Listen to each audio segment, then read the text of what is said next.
the summer of 1914, Europe stood on the precipice of a war that would engulf the entire world.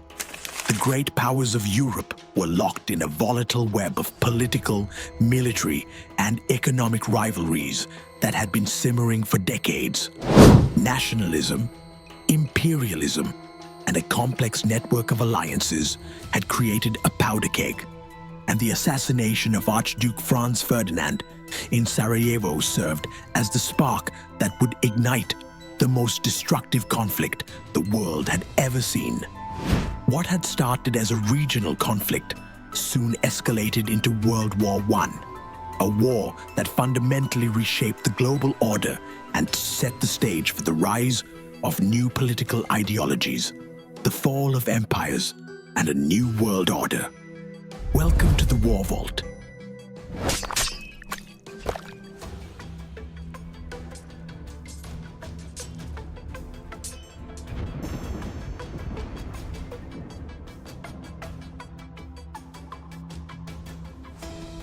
The causes of World War I were deeply rooted in the politics, culture, and history of the late 19th and early 20th centuries.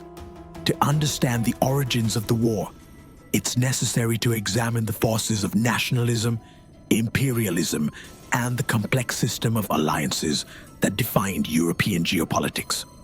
These elements combined to create an environment of competition and distrust that would explode into full-scale war in 1914.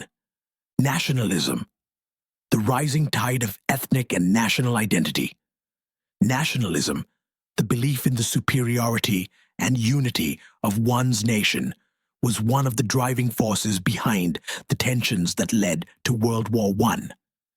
In the years leading up to the war, European powers were increasingly motivated by a desire to assert their dominance on the world stage.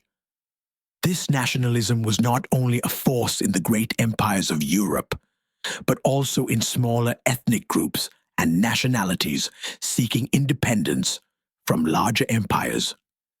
Ethnic nationalism in the Balkans. The Balkans, a region in southeastern Europe, was a particularly volatile area in the years before World War I. The decline of the Ottoman Empire and the weakening of Austria-Hungary led to an increase in nationalist movements, particularly among Slavic groups.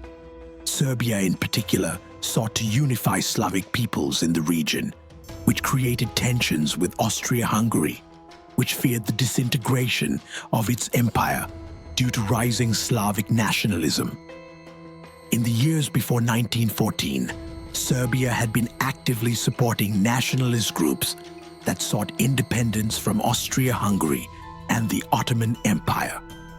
These groups, known as the Black Hand, played a significant role in the assassination of Archduke Franz Ferdinand, the heir to the Austro-Hungarian throne.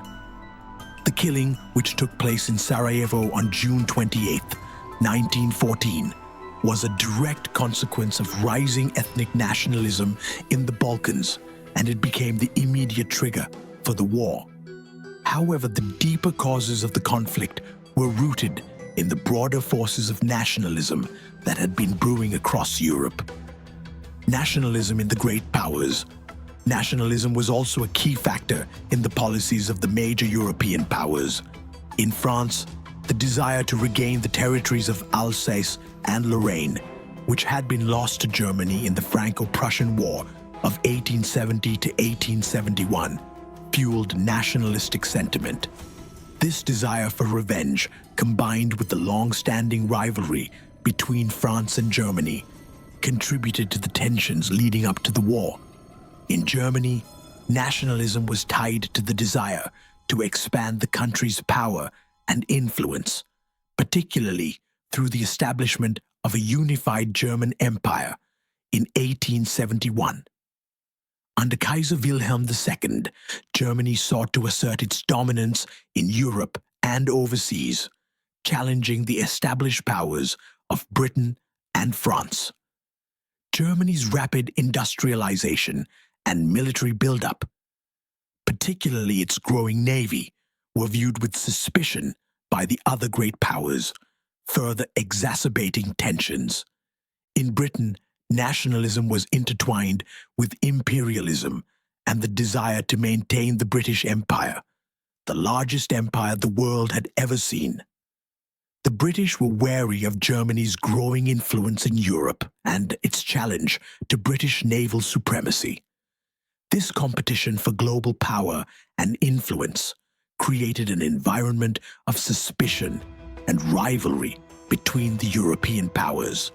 Imperialism, the quest for empire and resources.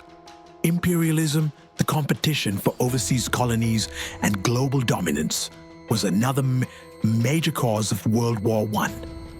In the late 19th and early 20th centuries, European powers were engaged in a fierce race to acquire colonies in Africa and Asia. This competition for empire was fueled by the desire for new markets, raw materials, and strategic military bases. The major European powers, Britain, France, Germany, Italy, and Russia, vied for control of territories across the globe, and this imperialist rivalry contributed to the growing tensions that would eventually lead to war. The scramble for Africa. The scramble for Africa, which began in the 1880s, was one of the most significant expressions of European imperialism. European powers divided up much of Africa among themselves, creating colonies that were exploited for their resources. This competition for territory led to tensions between the European powers, particularly between Germany, Britain, and France. Germany, which had only recently unified into a powerful state, was eager to establish itself as a colonial power, but it found itself increasingly at odds with Britain and France, both of which had extensive colonial empires. The most notable imperial crisis occurred in Morocco, where France had established a protectorate and where Germany sought to challenge French influence. In 1905 and again in 1911, Germany attempted to undermine French control of Morocco, leading to diplomatic confrontations with France. The second crisis, the Agadir crisis of 1911, brought France and Germany to the brink of war. Although the crisis was eventually resolved through diplomatic means, it heightened tensions between Germany and the other European powers, particularly Britain and France. The naval arms race. One of the most important aspects of imperial rivalry was the naval arms race, particularly between Germany and Britain. Britain, which had long been the world's leading naval power, was alarmed by Germany's growing naval capabilities under Kaiser Wilhelm II.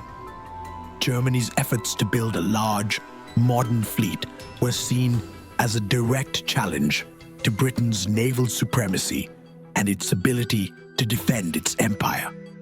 The naval arms race between Britain and Germany contributed to the growing sense of rivalry and mistrust between the two powers.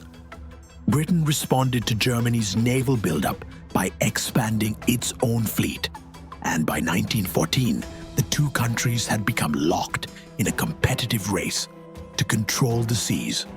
This naval rivalry further deepened the divisions between the European powers and made the possibility of war seem more likely. The web of alliances, entangled diplomacy, and the path to war. Perhaps the most crucial factor in the outbreak of World War I was the complex system of alliances that had developed between the great powers. These alliances were meant to maintain the balance of power in Europe, but in practice they created a web of commitments and obligations that made the situation more volatile. When war broke out between Austria-Hungary and Serbia in the summer of 1914, these alliances quickly dragged other nations into the conflict. The Triple Alliance. The Triple Alliance, formed in 1882, was a defensive pact between Germany, Austria-Hungary, and Italy. The alliance was intended to counterbalance the growing power of France and Russia, which had been developing closer ties. Germany and Austria-Hungary, both seeking to maintain their dominance in Central Europe, saw this alliance as a way to ensure mutual security. Italy, a relatively new and weaker power, joined the alliance in an effort to increase its influence and protect its territorial interests. The Triple Alliance was a key factor in the escalation of the war. When Austria-Hungary declared war on Serbia, it relied on Germany's support, and Germany, in turn, expected Austria-Hungary to support its own actions should the situation escalate. This created a chain reaction that drew other nations into the war. The Triple Entente. In response to the growing power of the Triple Alliance, France, Russia, and Britain formed the Triple Entente, a loose alliance that was aimed at countering the threat posed by Germany and Austria-Hungary. The Triple Entente was not as formalized as the Triple Alliance, but it represented the growing distrust and rivalry between the great powers. France, eager to regain its lost territories of Alsace and Lorraine and to counterbalance Germany's growing power, sought an alliance with Russia. Russia, meanwhile, sought to protect its interests in the Balkans, particularly in its support for Slavic peoples who were struggling for independence from Austria-Hungary. Britain, although traditionally maintaining a policy of avoiding entangling alliances, was drawn into the Entente due to Germany's growing naval power and its increasing threat to British interests. The July Crisis and the domino effect. The assassination of Archduke Franz Ferdinand on June 28, 1914, was the immediate trigger for World War I, but it was the web of alliances that turned the assassination into a global conflict. Austria-Hungary, with Germany's backing, declared war on Serbia. Russia, bound by its alliance with Serbia, began mobilizing its army in support of Serbia. Germany, in turn, declared war on Russia on August 1, 1914.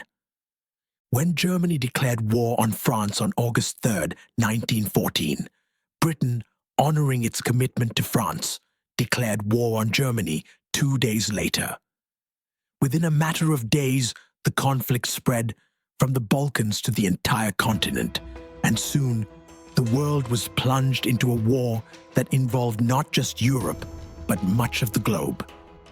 The causes of World War I were rooted in a complex mix of nationalism, imperialism, and the system of alliances that had developed over decades. Nationalism created intense rivalries between the great powers, while imperialism fueled competition for overseas colonies and resources.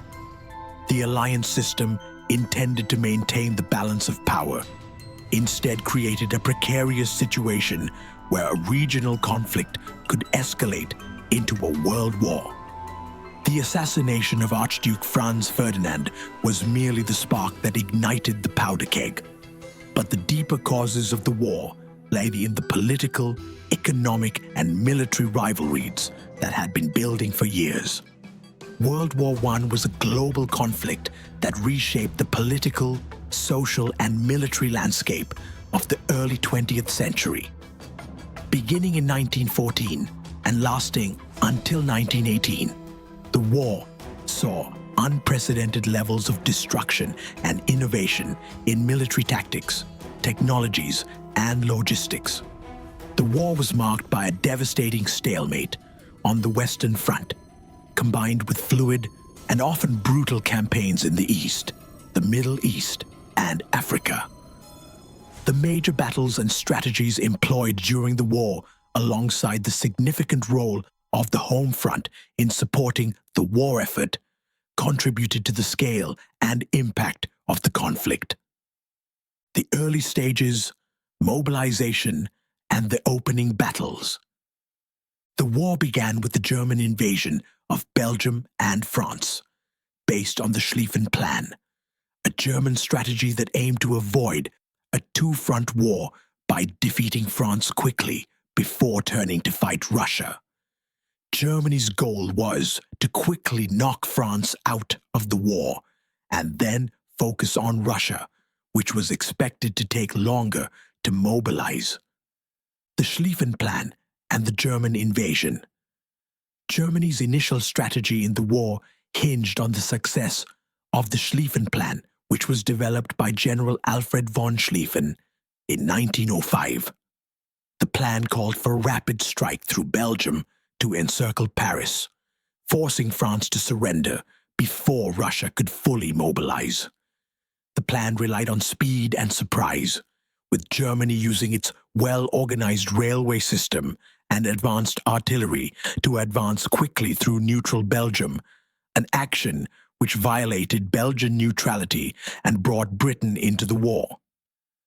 Despite the rapid initial successes of the German invasion, the plan soon faltered due to a combination of factors. The French were able to regroup quickly and mount a counter-offensive, and the British Expeditionary Force, having mobilized quickly, also provided crucial support to the French. The Battle of the Marne, fought from September 6th to 12th, 1914, was a key turning point in the war. In this battle, the Allies managed to halt the German advance and push them back, preventing the capture of Paris and forcing the Germans to retreat to defensive positions. The Battle of the Marne marked the end of the German hopes for a swift victory and the beginning of a protracted war of attrition. The Western Front, trench warfare, and the stalemate. After the failure of the Schlieffen Plan, the Western Front became defined by trench warfare. Both the German and Allied armies dug extensive systems of trenches that ran from the North Sea to Switzerland. This new form of warfare was characterized by static lines, where neither side could make significant territorial gains for much of the war. The trenches were often muddy, overcrowded, and unsanitary, with soldiers facing constant threats from artillery, snipers, and poison gas. The Battle of Verdun, 1916. One of the most iconic and grueling battles of the war, the Battle of Verdun, took place between February and December 1916. The German military, under the leadership of Chief of Staff Erich von Falkenhayn, sought to bleed the French army dry in a battle of attrition. Verdun, located in northeastern France, was chosen for its symbolic importance. The French held it as a key strategic point, and Falkenhayn believed that by inflicting unbearable casualties, the French would be forced to retreat or be rendered ineffective. The battle began with a massive German offensive, and the French, under the command of General Philippe Pétain, were determined to hold the line. The French defenders, famously adopting the rallying cry, "They shall not pass," mounted a fierce resistance, but both sides suffered enormous casualties.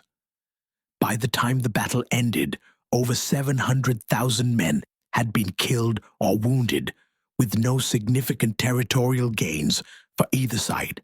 Verdun became a symbol of the futility of trench warfare, with neither side able to decisively break the deadlock. The Battle of the Somme, 1916. Simultaneously, the Allies launched an offensive along the Somme River in northern France, aimed at relieving pressure on the French at Verdun and breaking the stalemate on the Western Front. The Battle of the Somme, which began on July 1st, 1916, became one of the bloodiest battles in history. The battle was intended to be a joint British-French effort, but the majority of the fighting was undertaken by the British Army. The battle began with a week-long artillery bombardment designed to destroy German defenses. However, the bombardment largely failed to accomplish its goal, and when the British infantry advanced on July 1st, they were met with devastating machine gun fire from entrenched German positions. The first day of the battle remains the bloodiest day in British military history, with almost 60,000 casualties, including more than 19,000 dead. The battle continued for several months, and despite heavy losses on both sides, the Allies gained only a few miles of territory. The Battle of the Somme, like Verdun, showcased the horrors of industrialized warfare, where new technologies like machine guns, tanks, and artillery contributed to staggering casualties. The battle ended in November 1916, with over 1 million casualties and little in the way of territorial or strategic gains. The Eastern Front, fluid warfare, and Russian collapse.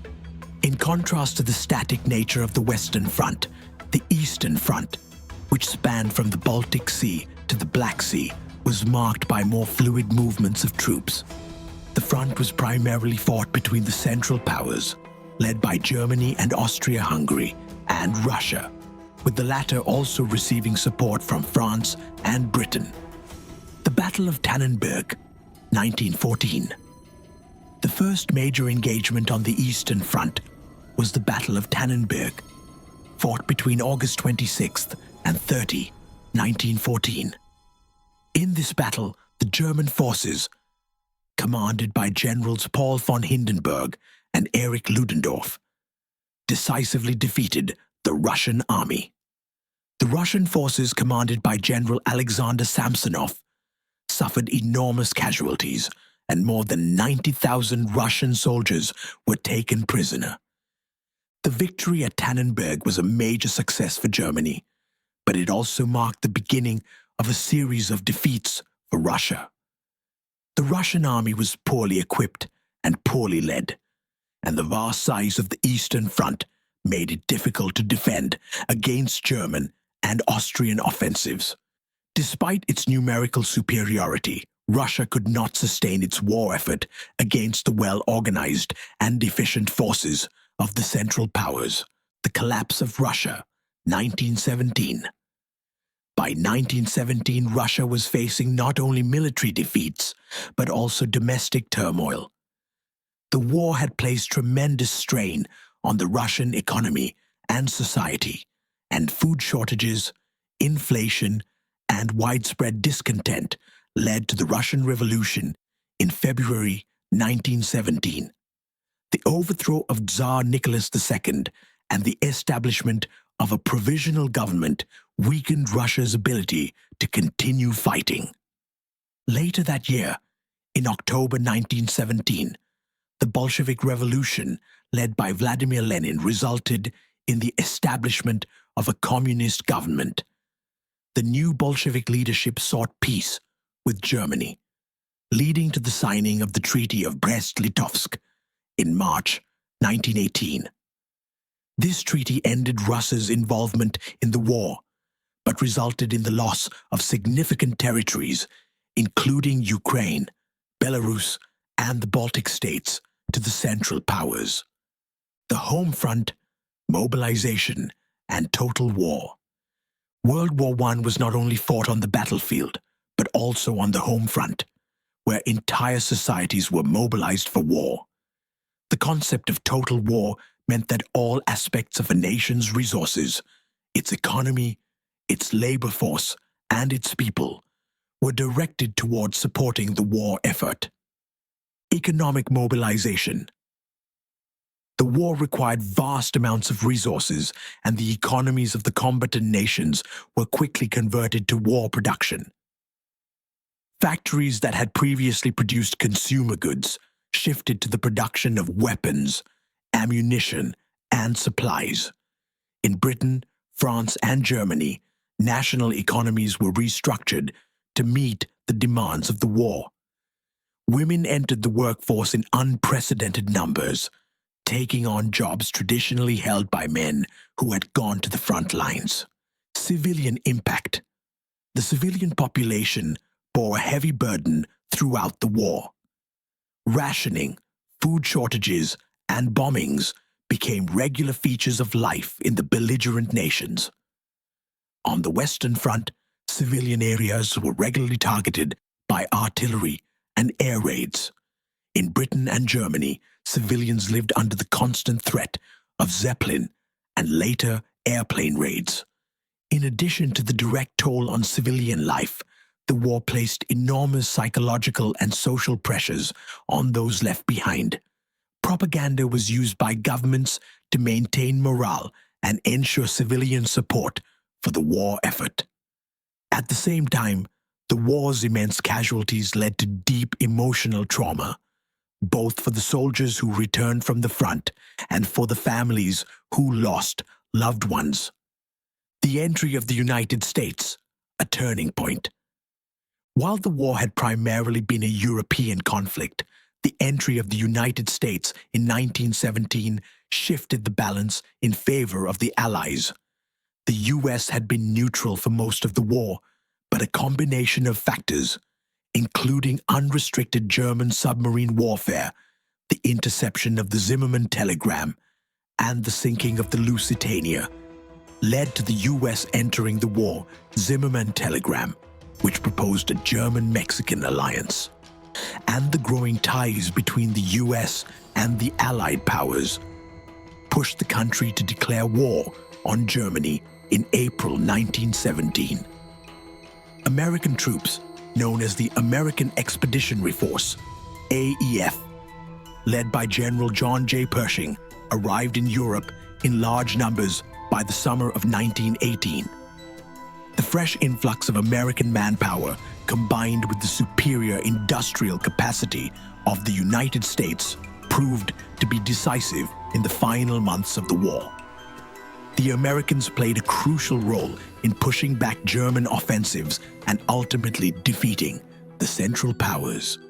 The war's end and the collapse of the Central Powers. By the end of 1918, the Central Powers were in retreat.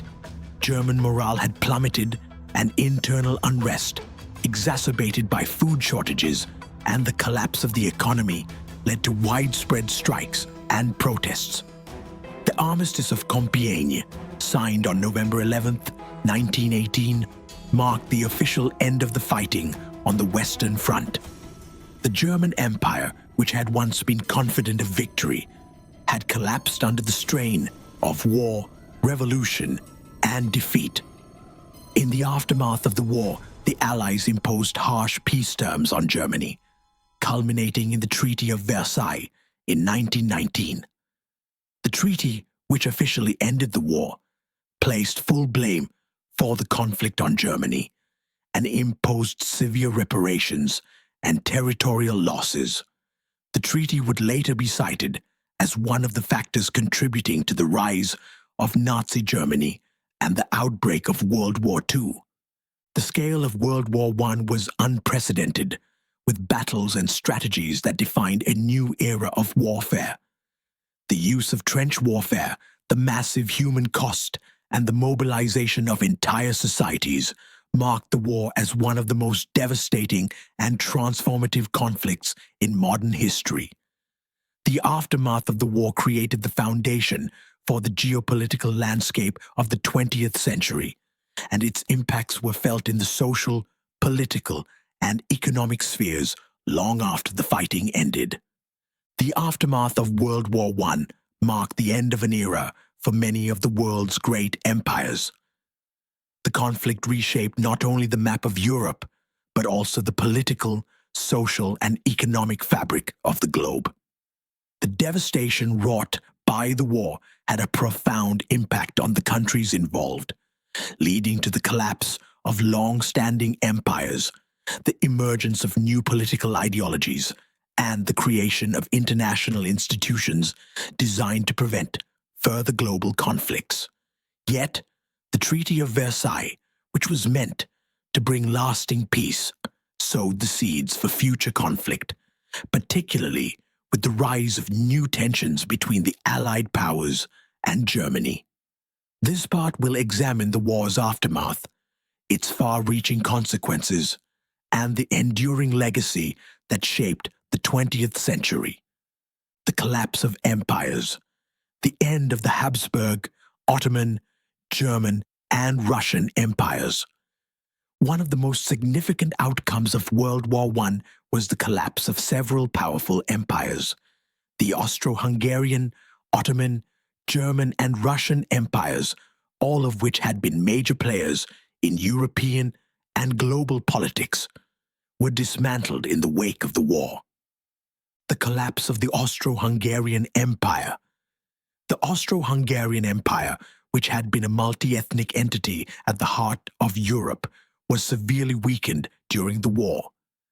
The empire's leadership under Emperor Franz Joseph, and later his successor, Charles I, had struggled to maintain cohesion among its diverse populations during the conflict.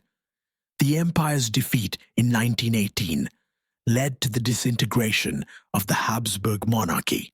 The empire was broken into several independent nation-states, including Austria, Hungary, Czechoslovakia, and Yugoslavia, as well as parts of what is now Poland and Italy.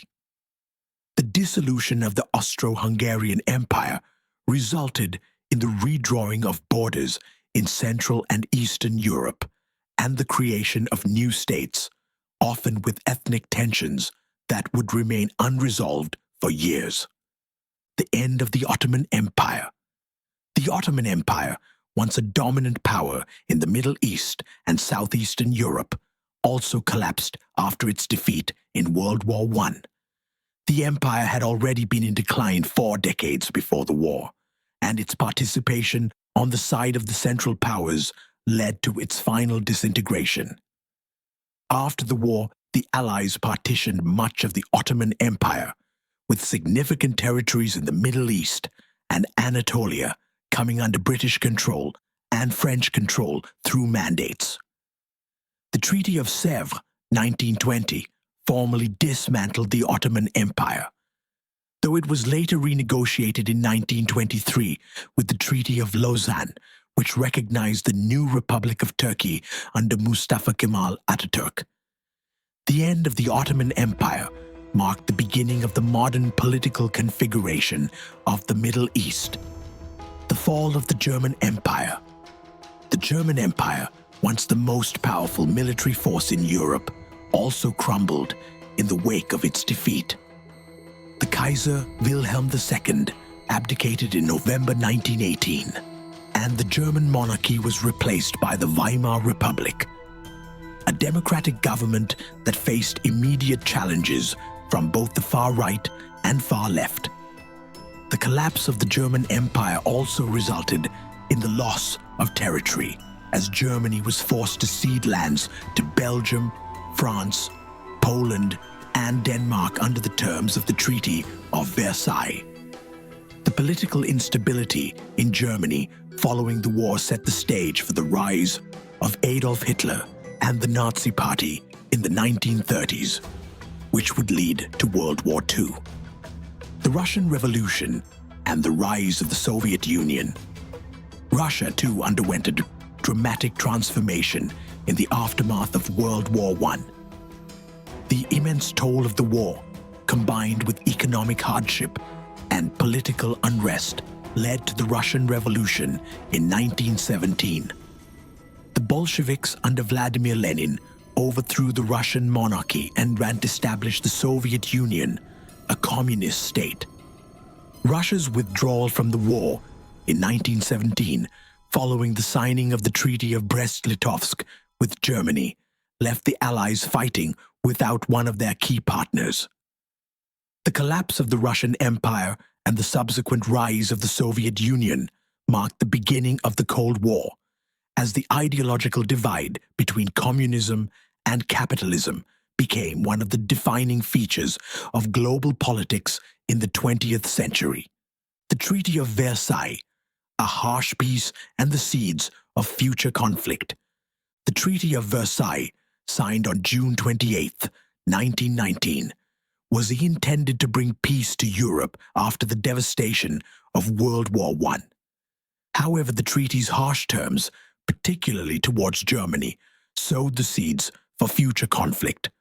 While the treaty was designed to punish Germany for its role in the war, it left many Germans feeling humiliated and resentful. The terms of the treaty. The Treaty of Versailles imposed severe reparations on Germany, requiring the country to pay large sums of money to the Allied powers for the damages caused during the war.